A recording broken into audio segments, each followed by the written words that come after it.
A very good morning from Hong Kong. We're about to jump on one of these boats, go to an island, and in this video I'm going to talk about the best street photography destinations. I've been extremely fortunate that throughout the course of my life I've travelled quite a lot, and with over 50 different cities and locations visited, I'm in a position now where I can share what I feel are some of the best street photography destinations. Now, these places are not just on the list because I like them, but there is a list of criteria that they each need to fill in order to be considered. And the list goes as follows. The first one is attitude to photography. Is the place hostile? Is it welcoming to photographers? Some places you go to shoot and the locals really don't want you there with a camera, whereas other places they welcome you. This is an important consideration that's worth taking into account. Safety. Is a location safe to shoot in, or are you always going to be looking over your shoulder? It's not fun being somewhere where you're always on edge, therefore safety, in my opinion, is an important consideration. Legality. Some countries have very open and relaxed rules to street photography, such as the US and the UK. Other countries, such as the UAE, for example, have very strict rules around photography. So this is something that you also need to consider before going if you plan to do street photography, especially that the type of street photography that includes recognizable faces up close. Life and character. Is a location full of life? There's loads going on, there's so much to shoot, so many characters, and you can really get stuck into the culture and into just being there. Does it have that? Because some do and some don't. Light is a very important consideration. You don't want to turn up somewhere and have rubbish light. Now that's due to weather, due to climate, due to time of year. Having good light is a very important part, and some locations, believe it or not, just have nicer, softer, better light. It's hard to quantify why, it's just how it is. Climate is an important consideration because is it always sunny? Is it always cloudy? Or do you have a mixture of conditions? Does it get foggy in the winter? Because if it does, that can really add to the photography. Taking climate into account, I think, is important. Variety. Is there a lot to do, or do you get bored after a couple of days? Some places I've been to that I thought were incredible, I was pretty much done in like a couple of days, whereas other places which I didn't think would offer that much, I could spend a whole week and I wouldn't even scratch the surface. And last but not least, did I walk away with results? Did I get photos that I liked and photos that I was proud of?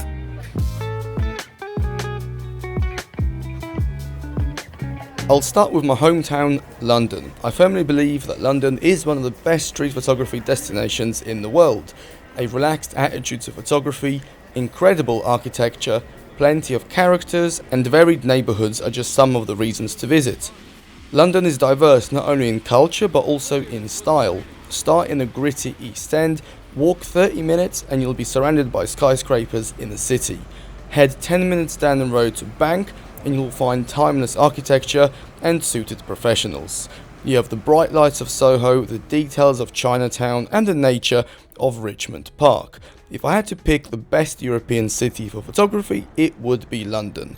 It's also one of the most walkable cities in the world, with 80% of the must-see locations reachable on foot. The stereotype about gloomy British weather is true to some degree, but I'd argue that the variety of conditions makes London even more interesting to shoot.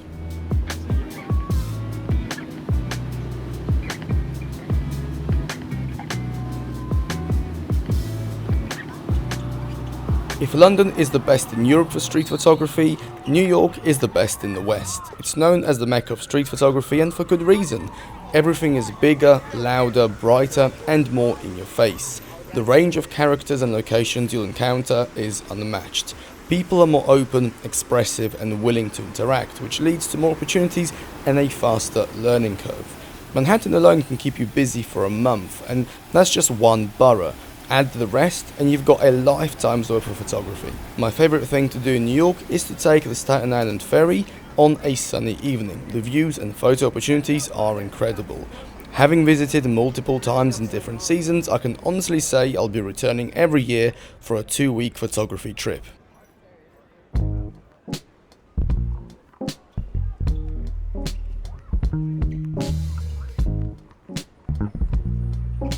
Fez took me by surprise. I knew roughly what to expect, but nothing prepared me for just how immersive it is. Tight streets, motorbikes flying past, noise, smell, food, people, and the insane light all hit you at once. At first it's overwhelming, but once you settle into the rhythm, it becomes one of the most enjoyable cities to photograph.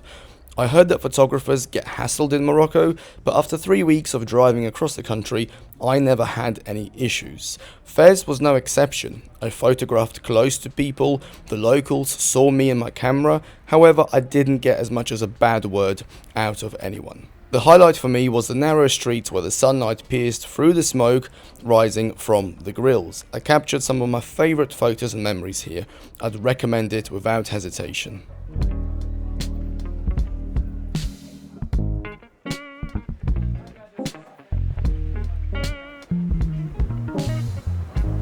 Tokyo needs no introduction. It's a street photography paradise and in my opinion the best city in the world for night photography. Most cities have 1 or 2 nightlife locations worth shooting in, however Tokyo has many. Combine that with a 24/7 infrastructure in one of the safest cities on earth and you've got the ideal night photography playground. Like London, Tokyo is incredibly diverse. Go to Ginza for minimal, clean and a polished aesthetic. Ueno is gritty, it's chaotic and full of life. Shimbashi comes alive in the evenings when the locals go for a drink after work, while Yanaka feels like a quiet, sleepy village. Japanese people are generally reserved, so don't expect too many wild characters unless you're in Shinjuku on a Friday night.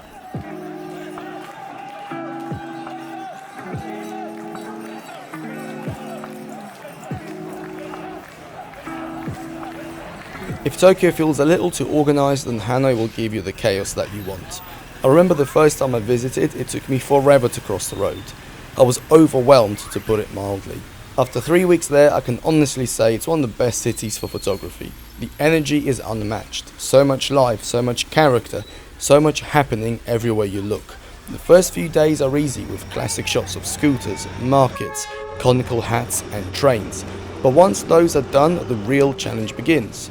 The people are open and direct. If they're happy to be photographed, you'll know it. And if not, then they will clearly let you know.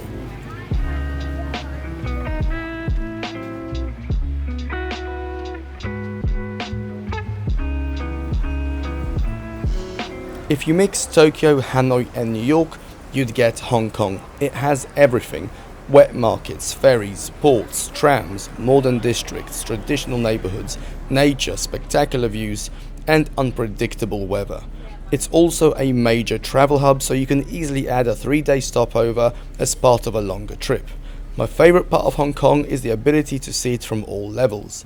One moment you're in the fish market by the water, an hour later you're on a hilltop looking down at the skyscrapers.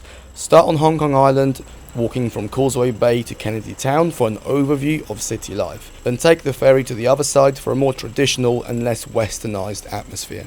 Hong Kong is not just amazing during the day. When you visit some of the markets at night, especially the fruit markets on the Kowloon side, you will get so much life, so much going on, and it's a city that you can photograph at all hours of the day.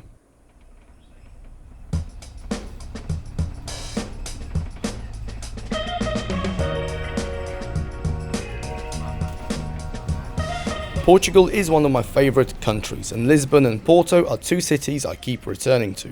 Porto is small, charming and very local. In the summer, crowds gather on the riverbank to watch the sunset. In the winter, it becomes moody and atmospheric. Don't miss the walk along the river all the way to the Atlantic. In winter, you'll see some huge waves, while in the summer, it's a great way to spend an evening. Lisbon is Porto's biggest sibling and probably the city I've spent the most time in outside London. The first thing you notice is the colour, the second is the light. Visit in the winter for the best conditions, so softer light, fewer tourists and more atmosphere. Go for a wander along the waterfront, climb the hills for the views, explore Alfama's timeless streets, or visit the Mat for modern minimalist architecture that you can photograph for hours on end. Lisbon really does offer so much, and I feel it's a must-visit destination for photographers.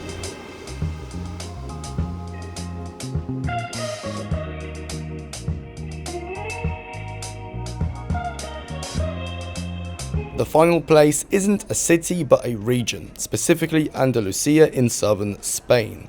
This includes cities like Malaga, Marbella, Sevilla, Cordoba, Granada, and much more. It's a very big area, but if you want a slower paced travel and a holiday feel, it's a fantastic choice. You can enjoy beach life in Nerja, marvel at Cordoba's historic architecture, explore Sevilla's world-famous landmarks, or wander around Estepona's quiet streets.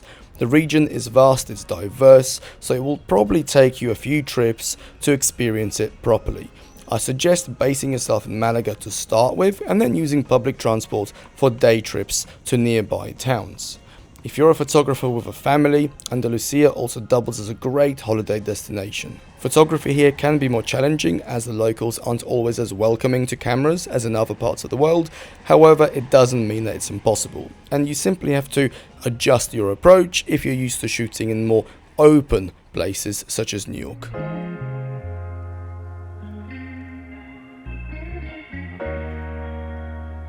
Alright, well I hope these suggestions have been somewhat useful. As I've said, please let me know in the comments if you agree, disagree, if you have your own suggestions as well. And now I need to try and find a way out of this maze and get back on the ferry to go back to main bit of Hong Kong. But yeah, if you come here, definitely come to this island. I'll write it here because I can't remember the name of it. See you next time.